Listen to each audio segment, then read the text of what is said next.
नमस्कार, मैं हूं आपके साथ सृष्टि श्रीवास्तव। एक तरफ देश के प्रधानमंत्री नरेंद्र मोदी बेटी बचाओ बेटी पढ़ाओ की बात करते हैं, महिलाओं के उत्थान की बात करते हैं, लेकिन दूसरी तरफ उनके पार्टी के नेता आगे बढ़ती महिलाओं को घर तक ही रहने की नसीहत देते हैं। अगर ऐसा ही है तो फिर महिलाओं के उत्थान की बात करने वाली बीजेपी का यह सब ढोंग नहीं तो और क्या है। ये सब इसलिए कहना पड़ रहा है क्योंकि राजस्थान में एक बीजेपी के दिग्गज नेता ने हदें पार करते हुए आरएलपी प्रमुख हनुमान बेनीवाल की पत्नी कनिका बेनीवाल पर ऐसा बयान दिया है जिस पर लोगों का गुस्सा फूटा है। दरअसल राजस्थान में 7 विधानसभा सीटों पर उपचुनाव होने वाले हैं, जिसको लेकर सभी पार्टियों ने तैयारी कर ली है। राजस्थान की हर बार सबसे ज्यादा हॉट सीट रहने वाली खीवसर सीट है, क्योंकि यहाँ हर चुनाव में कांग्रेस और भाजपा को मात खानी पड़ती है और बेनीवाल की पार्टी जीत जाती है। इस बार खीवसर सीट पर उपचुनाव होने जा रहे हैं, जहां से हनुमान बेनीवाल ने अपनी पत्नी कनिका बेनीवाल को उतारा है। खास बात यह है कि कनिका पहली बार चुनाव लड़ रही है, फिर भी लोग उनका साथ दे रहे हैं। अब इसी बात से शायद बीजेपी चिढ़ रही है। मीडिया रिपोर्ट्स के मुताबिक खीवसर में एक जनसभा को संबोधित करते हुए राजस्थान भाजपा प्रमुख मदन राठौर ने शनिवार को बड़ा बयान दे दिया। राठौर ने कहा, मेरी एक सलाह है हनुमान जी, अगर आपकी पत्नी हारती है तो आपको फायदा होगा। वो अपने माता पिता के घर या जहां भी जाएंगी वहां बच्चों की देखभाल करेंगी। क्या बच्चों की देखभाल करना जरूरी नहीं है? अगर आप दोनों राजनीति करते रहेंगे तो परिवार का क्या होगा, ये समझने की जरूरत है। आप पहले मदन राठौर का बयान सुनिए। मैंने कोई सोशल मीडिया पर देखा कि वो बड़ी चिंता कर रहा था कि मेरी पत्नी यदि नहीं जीती तो वो भाग करके पीयर चली जाएगी। अरे भाई, जब तुम्हें इतना खतरा लग रहा था तो ये रिस्क ली क्यों?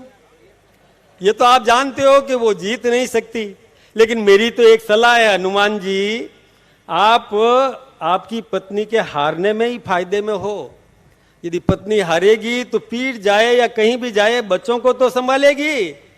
अरे बच्चों को संभालना जरूरी है कि नहीं? नहीं तो दोनों ही राजनीति करते रहेंगे तो क्या होगा परिवार का, ये समझने की जरूरत है। अब मदन राठौर के इस बयान के बाद बवाल मच गया है। सवाल उठ रहे हैं कि महिलाओं के आगे बढ़ने की बात करने वाली बीजेपी के नेता इस तरह की बात क्यों कर रहे हैं और एक महिला प्रत्याशी का मजाक बनाने की कोशिश कर रहे हैं। लोगों का गुस्सा फूटा है। अरविंद नाम के यूजर ने लिखा है, क्या बीजेपी के प्रदेश अध्यक्ष जी का मत ही भारतीय जनता पार्टी का मत है? क्या बीजेपी महिलाओं का काम बच्चों को संभालना ही समझती है? एक और यूजर ने लिखा, भाजपा सरकार चाहती है कि महिलाएं घर में बच्चों को संभाले और घर से बाहर नहीं निकले। मनोहर नाम के यूजर ने लिखा, ऐसे लोगों को इतना बड़ा पद किसने दिया? प्रेमा नाम के यूजर ने लिखा, क्या बीजेपी महिलाओं को सिर्फ बच्चे संभालने ही लायक समझती है? किसने प्रदेश अध्यक्ष बना दिया? गणेश नाम के यूजर ने लिखा है, राजनीति विचारों और विचारधारा की हो तो वही बेहतर है। बीजेपी विचारधारा के हिसाब से ये बात सही नहीं है मदन जी। तो आप देख सकते हैं कि जनता भी फिलहाल मदन राठौर को नसीहत दे रही है और मदन राठौर पर भड़की हुई है। अब इस बयान से हनुमान बेनीवाल भी बौखला उठेंगे।